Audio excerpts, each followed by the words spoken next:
7월 18일입니다. 주님의 약속이라는 제목으로 예레미야 33장 14절에서 26절까지 말씀 읽겠습니다. 나 주의 말이다. 보아라. 내가 이스라엘 가문과 유다 가문에 약속한 그 모든 복된 약속을 이루어 줄 그날이 오고 있다. 그때 그 시각이 되면 한 의로운 가지를 다윗에게서 돋아나게 할 것이니 그가 세상의 공평과 정의를 실현할 것이다. 그때가 오면 유다가 구원을 받을 것이며 예루살렘이 안전한 거처가 될 것이다. 사람들이 예루살렘을 주님은 우리의 구원이시다 하는 이름으로 부를 것이다. 나 주가 말한다. 이스라엘 민족의 왕자에 앉을 사람이 다윗에게서 끊어지지 않을 것이다. 레위 지파의 제사장 가운데서도 나에게 번제물을 바치며 곡식 제물을 살라 바치고 희생 제물을 바칠 사람이 끊어지지 않을 것이다. 주님께서 예레미야에게 이렇게 말씀하셨다. 나 주가 말한다. 낮에 대한 나의 약정과 밤에 대한 나의 약정을 너희가 깨뜨려서 낮과 밤이 제 시간에 오지 못하게 할 수 있겠느냐? 그런 일이 있을 수 없다면 나의 종 다윗에게 세운 나의 언약도 깨지는 일이 없고 다윗에게도 그의 왕좌에 앉아서 다스릴 자손이 끊어지는 일이 없고 나를 섬기는 레위 지파의 제사장들에게 세운 나의 언약도 깨지는 일이 없을 것이다. 셀 수 없이 많은 하늘의 별처럼 측량할 수 없이 많은 바다의 모래처럼 내가 나의 종 다윗의 자손과 나를 섬기는 레위 사람들을 불어나게 하겠다. 주님께서 예레미야에게 이렇게 말씀하셨다. 너는 이 백성이 주님께서는 자신이 택하신 두 족속을 버리셨다고 말하는 것을 듣지 못하였느냐? 그래서 사람들이 내 백성을 멸시하고 다시는 나라를 이루지 못할 것으로 여기고 있다. 나 주가 말한다. 나의 주야의 약정이 흔들릴 수 없고 하늘과 땅의 법칙들이 무너질 수 없는 것과 마찬가지로 야곱의 자손과 나의 종 다윗의 자손도 내가 절대로 버리지 않을 것이며 아브라함과 이삭과 야곱의 자손을 다스릴 통치자들을 다윗의 자손들 가운데서 세우는 나의 일도 그치지 않을 것이다. 이제는 참으로 내가 이 백성을 불쌍히 여겨서 그들 가운데서 포로가 된 사람들을 돌아오게 하겠다. 아멘. 어제 말씀에 이어서 이제 오늘은 주님의 약속이라는 말씀으로 이스라엘 가문과 유다 가문에 속한 그 사람들에게 약속한 그 복된 약속을 이루어 줄 그날이 오고 있다. 이 복된 약속이라는 것은 결국은 처음 아브라함 언약부터 시작한다고 볼 수 있어요. 이스라엘 백성들에게 한 거니까.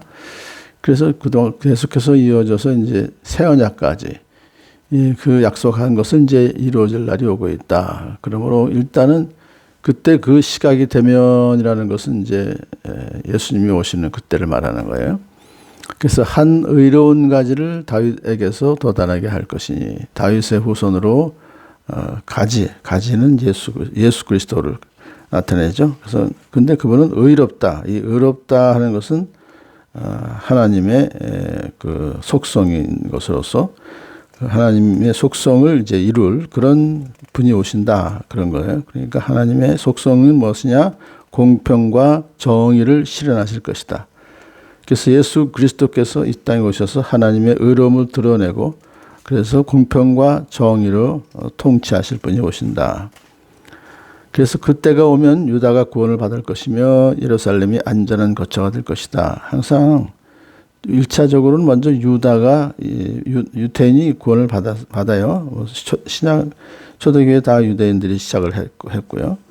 그리고 예루살렘이 항상 중심이 돼요. 신앙의 중심지가 돼서 거기서 안전하게 평화를 이루고 살게 될 것이고 사람들은 예루살렘을 주님은 우리의 구원이시다 하는 이름으로 부를 것이다. 그러니까 여기가 센터가 되는 거니까 예루살렘은 하나님의 의로움을 상징하는 과거에는 이제 우상 숭배가 만행했던 그런 중심지였었지만 이제 메시아의 시대에는 메시아의 진정한 통치를 받는 영적 중심지가 될 것이다. 그런 뜻으로 말씀하신 거죠. 이스라엘 민족의 왕자에 앉을 사람이 다윗에게서 끊어지지 않을 것이다. 이것은 다윗 언약을 말합니다. 그래서 이제 계속해서 다윗에게서 끊어지지 않는다는 것은 우선적으로는 예수 그리스도에 의해서 이것이 성취가 되는 것이고 그 이어서 이제 우리 성도들에 의해서 이것이 계속 이어지고 있다는 거예요. 그러니까 왕이시자 제사장이신 예수 그리스도에 의해서 이제 일단 성취가 됐지만 그 이후에 끊어지지 않을 것이다라고 하는 것은 바로 왕 같은 제사장이요, 왕 같은 제사장인 왕으로서 우리가 하나님의 소유된 백성이고 거룩한 민족이고 택하심을 받은 족속이고 왕과 같은 제사장들이라고 하는 베드로전서 2장 9절 말씀을 생각을 할 수가 있습니다. 우리 성도들이 바로 그런 존재들이죠. 그래서 18절이 이해가 되는 거예요. 레위 지파의 제사장 가운데서도 나에게 번제물을 바치며 곡식제물을 하나 바치고 희생제물을 바칠 사람이 끊어지지 않을 것이다. 그러니까 이 비느하스 언약인데요. 이것은 실질적으로 지금 이어지고 있는 것으로서 이것은 결국 하나님께 예배드리는 걸 말하는 거예요. 그러므로 계속해서 우리 성도들이 이제 이러한 왕 같은 제사장으로서 이어진다는 것을 여기서 예언했다는 것이죠. 그러면서 이제 새 언약이 결국은 확실하다라는 것을 이제 보증하기 위해서 이번에는 이제 노아 언약을 또 쓰십니다. 그래서 20절에 보면 낮에 대한 나의 약정과 밤에 대한 나의 약정을 너희가 깨뜨려서 낮과 밤이 제 시간에 오지 못하게 할 수 있겠느냐? 없죠. 왜냐하면 자연 법칙을 파괴하는 것은 불가능하다. 이것이 바로 하나님의 약정이다. 이 노아 언약의 창조 세계를 계속해서 보존하시겠다는 노아 언약을 여기서 말하는 것이고요. 그 다음에 그런 일이 있을 수 없다면 나의 종 다윗에게 세운 나의 언약도 깨지는 일이 없고 다윗에게도 그의 왕좌에 앉아서 다스릴 자손이 끊어지는 일이 없고 나를 섬기는 레위 지파의 제사장들 가운데 세운 나의 언약도 깨지는 일이 없을 것이다. 계속해서 그 언약의 영원성을 말하는 것입니다. 이어서 아브라함 언약을 인용한 얘기가 나와요. 셀 수 없이 많은 하늘의 별처럼 측량할 수 없이 많은 바다의 모래처럼, 그죠? 아브라함 언약입니다. 내가 나의 종 다윗의 자손과 나를 섬기는 레위 사람들을 불어나게 하겠다. 계속해서 지금 수십억의 우리 크리스찬들을 통해서 이것이 이제 이어지고 있습니다. 주님께서 예레미야에 또 이렇게 말씀하시죠. 너는 이 백성이 주님께서는 자신이 택하신 두 족속을 버리셨다고 말하는 것을 듣지 못하였느냐? 백성들이 불평하고 저주의 말을 하는 것이에요.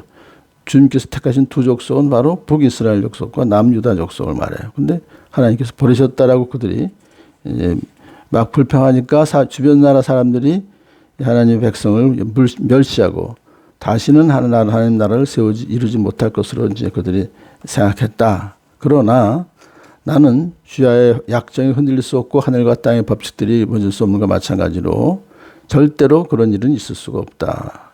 그러므로 이제 이 언약들이 다 영원하다.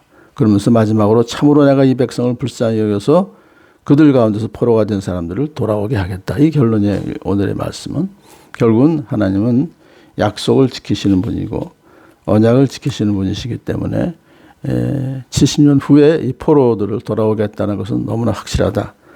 그러므로 이 오늘 본문의 그 주제는 절망 가운데 있는 사람들에게 회복과 구원을 완성하러 오실 메시아, 그분은 소망과 기쁨의 유일한 근거가 됩니다. 그래서 메시아가 오셔서 이루어질 그러한 공평과 정의를 실현될 그러한 나라를 또한 기대하면서 오늘의 어떤 고난도 이겨나가는 저와 여러분 되길 축복합니다. 할렐루야.